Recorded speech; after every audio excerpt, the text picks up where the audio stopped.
সাল্লাল্লাহু রাসূলিল কারীম আম্মা বাদ। সম্মানিত দর্শকবৃন্দ, আসসালামু আলাইকুম রাহমাতুল্লাহি ওয়া বারাকাতুহু। সূরা আল বুরুজ প্রসঙ্গে আল্লাহ পাক বলেন, ওয়াস-সামাই যাতিল বুরুজ ওয়াল ইয়াউমিল মাউদ ওয়া শাহিদিন ওয়া মাশহুদ। আল্লাহ পাক এখানে তিনটে বিষয়ে কসম খেয়ে বলছেন। কসম মজবুত দুর্গ বিশিষ্ট আসমানের, কসম ওই দিনের যার অদা করা হয়েছে, কসম যারা দেখছে তাদের, আর যা দেখা যাচ্ছে তার।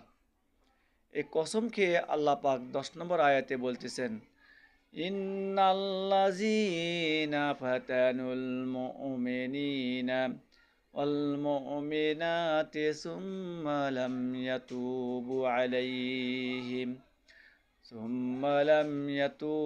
ফালাহুম আযাবু জাহান্নাম ওয়ালাহুম আযাবুল হারিক। যারা ইমানদার পুরুষ ও নারীদের উপর জুলুম করেছে, এরপর এজন্য তওবা করেনি, তাদের জন্য দোজখের আযাব রয়েছে, আর রয়েছে আগুন জ্বলবার মতো শাস্তি।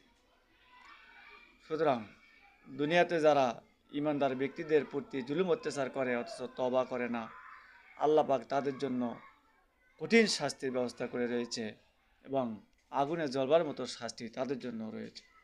সুতরাং আমরা জুলুম অত্যাচার থেকে বিরত থাকবো ইনশাআল্লাহ।